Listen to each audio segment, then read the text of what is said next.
договоров о дружбе и взаимопомощи с Донецкой Народной Республикой и Луганской Народной Республикой।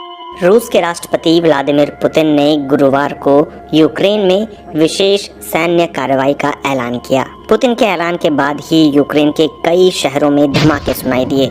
रूस के राष्ट्रपति लगातार यह कह रहे हैं कि उनकी कोई भी योजना पड़ोसी मुल्क पर कब्जे की नहीं है, लेकिन उनके इस कदम से यूरोप में एक जंग का खतरा पैदा हो गया है। इस पूरे विवाद में अब तक क्या क्या हुआ और यह कैसे इतना बड़ा बन गया, आइए इसे समझने की कोशिश करते हैं। पुतिन ने विशेष सैन्य कार्रवाई करते वक्त क्या क्या कहा। व्लादिमीर पुतिन ने गुरुवार को पूर्वी यूक्रेन के डोनबास क्षेत्र में विशेष सैन्य कार्रवाई की बात कही। टेलीविजन पर पुतिन ने उस वक्त कार्रवाई का ऐलान किया जब रूस को यूक्रेन में सैन्य कार्रवाई से रोकने के लिए संयुक्त राष्ट्र सुरक्षा परिषद की बैठक चल रही थी। पुतिन ने अपने भाषण में कहा कि इस ऑपरेशन को यूक्रेन में सैन्यकरण और नाजीकरण खत्म करने के लिए शुरू किया जा रहा है। उन्होंने कहा कि विशेष सैन्य कार्रवाई का यह फैसला रूस समर्थित अलगाववादी इलाकों की ओर से मदद की गुहार के बाद लिया गया है। पुतिन ने यूक्रेनी सैनिकों से हथियार डालने की अपील की। उन्होंने कहा कि यूक्रेनी सेना के सभी सदस्यों को इन मांगों को मानने के बाद युद्ध क्षेत्र छोड़कर जाने दिया जाएगा।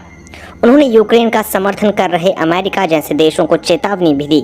पुतिन ने कहा कि किसी ने भी इसमें अगर हस्तक्षेप या कुछ और करने की कोशिश की जिससे हमारे देश के लिए खतरा पैदा हो तो रूस इस पर तुरंत प्रतिक्रिया देगा। इसका अंजाम ऐसा होगा जो इतिहास में पहले कभी नहीं हुआ। हम किसी भी परिस्थिति के लिए तैयार हैं। इस पर यूक्रेन की क्या प्रतिक्रिया रही? यूक्रेन के विदेश मंत्री दिमित्रो कुलेबाने ने पुतिन के ऐलान के कुछ देर बाद ही जानकारी दी कि यूक्रेन के कई शहरों पर हमले हुए हैं।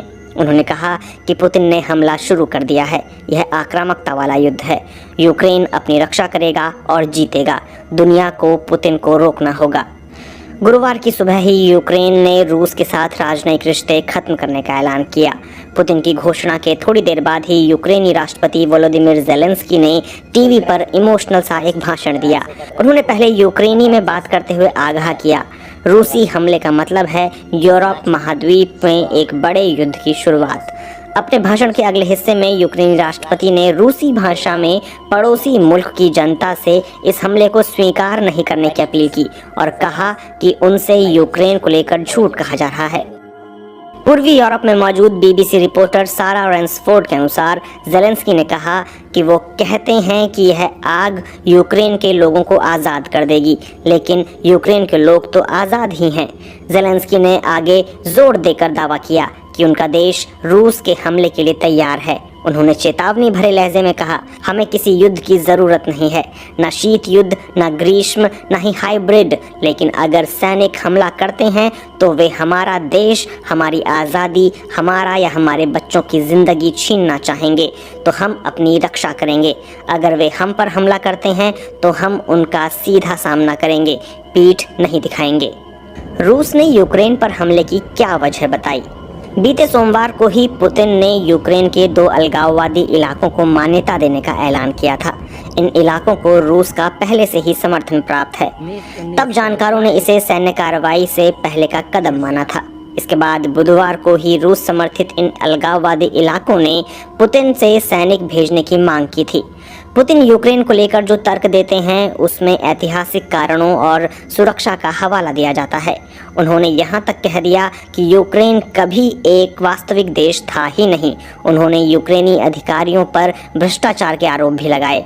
अपने ऐलान के तुरंत बाद उसी दिन पुतिन ने दोनों अलगाववादी क्षेत्रों में शांति स्थापित करने के लिए सेना भेजने के आदेश पर भी हस्ताक्षर किए। रूसी राष्ट्रपति ने यूक्रेन की सरकार पर अमेरिका की कठपुतली होने का आरोप लगाया। उन्होंने बिना किसी आधार के यह भी आरोप लगाया कि यूक्रेनी नागरिकों के साथ उनके नेता दरिंदगी कर रहे हैं। उन्होंने कहा कि रूस का यह पड़ोसी मुल्क परमाणु हथियार भी हासिल कर सकता है, इसलिए यह रूस के लिए एक खतरा है। अपने भाषण में पुतिन ने यूक्रेन के नेटो में शामिल होने के खतरे को फिर से दोहराया और कहा कि अगर पड़ोसी मुल्क नेटो का हिस्सा बनता है तो रूस पर हमले का खतरा बना रहेगा। उन्होंने बिना किसी ठोस सबूत के यह दावा किया कि यूक्रेन में रूसी भाषा बोलने वालों का जनसंहार किया जा रहा है। रूस यूक्रेन विवाद आखिर इतना बड़ा क्यों हो गया? इस विवाद की जड़ें साल 2014 से जुड़ी हैं, जब रूस ने क्राइमिया पर कब्जा कर पूर्वी यूक्रेन में अलगाववादियों को समर्थन देना शुरू किया। यूक्रेन के अलगाववादी गुटों में पीपल्स रिपब्लिक ऑफ डोनेट्स्क और लुहांस्क का गठन किया। दोनों देशों के बीच इस विवाद में अब तक करीब 14,000 लोगों की मौत हो चुकी है। 18 फरवरी को बीबीसी की यूक्रेनी सर्विस ने खबर दी थी कि इस इलाके में हाल के सालों में सबसे भारी गोलीबारी देखी गई है। International monitors from organization for security and cooperation in Europe की रिपोर्ट के अनुसार 17 से 18 फरवरी के बीच सीज फायर उल्लंघन के सैकड़ों मामले सामने आए।